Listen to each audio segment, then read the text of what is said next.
रोपाच्या उत्तम वाढीसाठी आवश्यक असणाऱ्या प्रथम पोषक तत्वांमध्ये समावेश असणाऱ्या नायट्रोजन आणि फॉस्फरसविषयी आपण जाणून घेतले.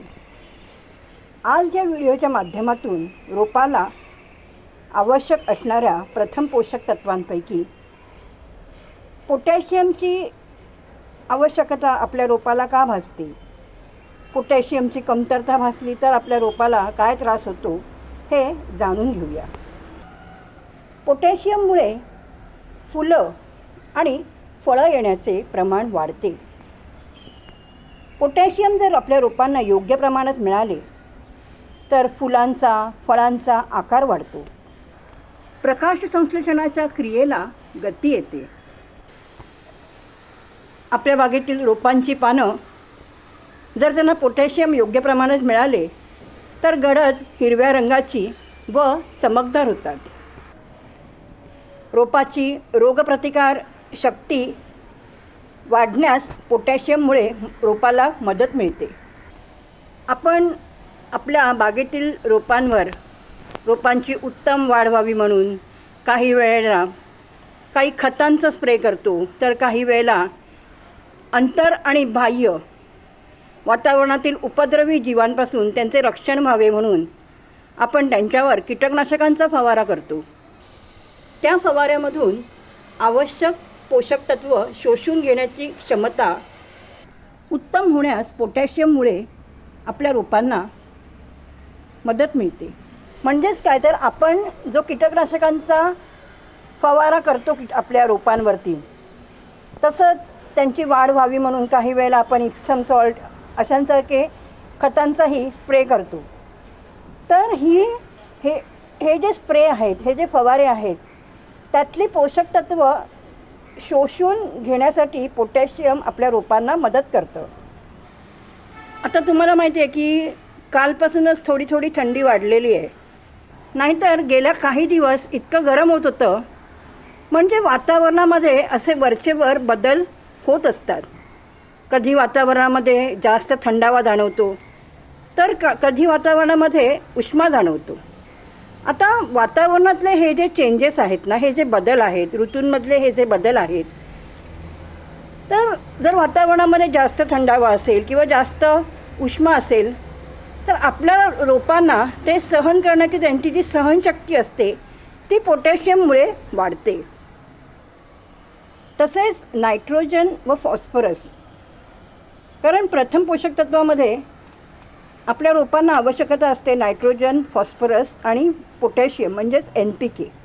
तर आपण जेव्हा नायट्रोजन आणि फॉस्फरस आपल्या रोपांना योग्य प्रमाणात मिळावे म्हणून जी काही खतं देतो किंवा काही वेळेला खतांचा स्प्रे करतो, त्यातील नायट्रोजन आणि फॉस्फरसची गुणवत्ता वाढवण्याचे कामही पोटॅशियम करतं.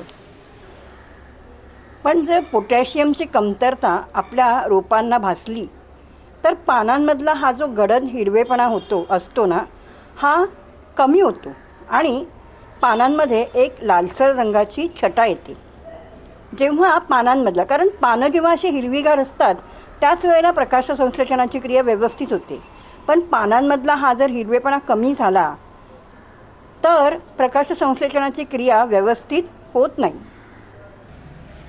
तसंच जर पोटॅशियमच्या कमतरता भासली तर आपल्या बागेतील रोपांना, आपल्या बागेतील झाडांना फुलं आणि फळं येण्याचं प्रमाणही कमी होतं.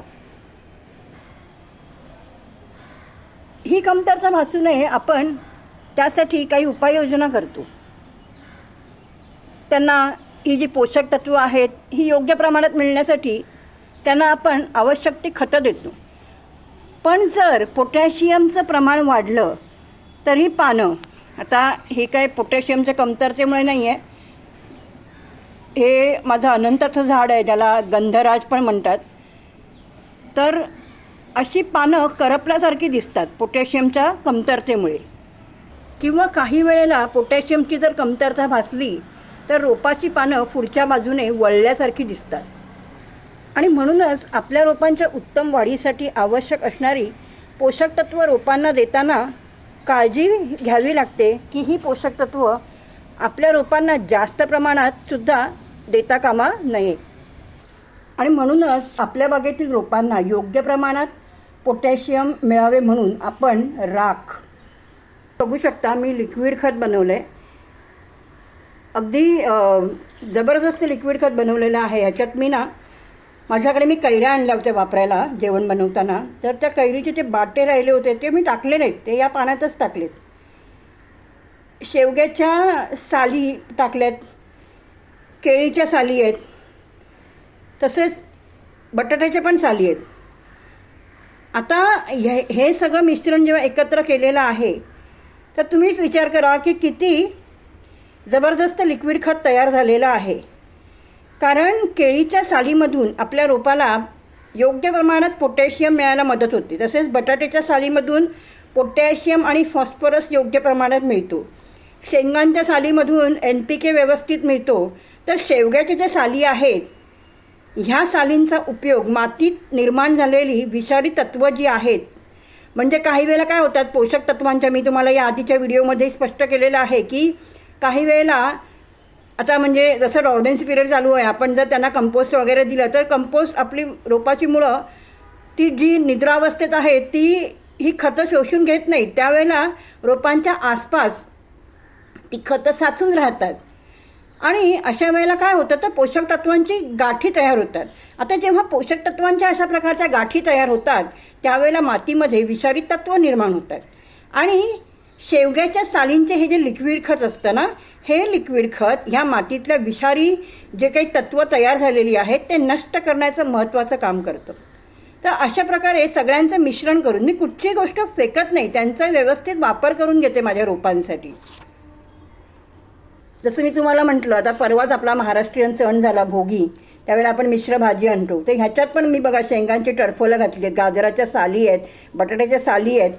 तर कुठची गोष्ट फेकायची नाही, त्यांचा आपल्या रोपांना सूक्ष्म पोषक तत्वांसोबतच प्रथम द्वितीय पोषक तत्व मिळण्यास भरपूर मदत होते.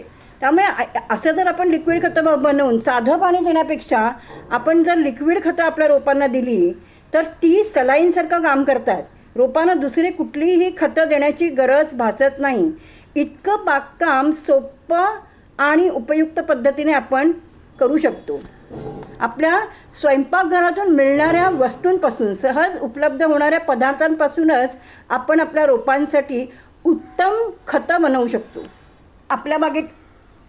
आपल्या बागेतील रोपांना उत्तम पोटॅशियम योग्य प्रमाणात मिळावं म्हणून आपण धुवून सुकवलेल्या चहा पावडरचा वापर करू शकतो. तसंच मी तुम्हाला सांगितलं होतं की जेवण करताना कांदा लसणाच्या साली फेकू नका, त्याचं लिक्विड खतही उत्तम होतं. तसंच कीटकनाशक ही म्हणून आपण त्याचा उत्तम वापर करू शकतो. तसेच कंपोस्ट म्हणून आपण गांडूळ खत वापरतो. तर या गांडूळ खतांमधूनही हे जे कंपोस्ट आपण देतो आपल्या रोपांना त्यामधूनही आपल्या रोपांना योग्य प्रमाणात NPK म्हणजे नायट्रोजन, पोटॅशियम आणि फॉस्फरस मिळण्यास मदत होते.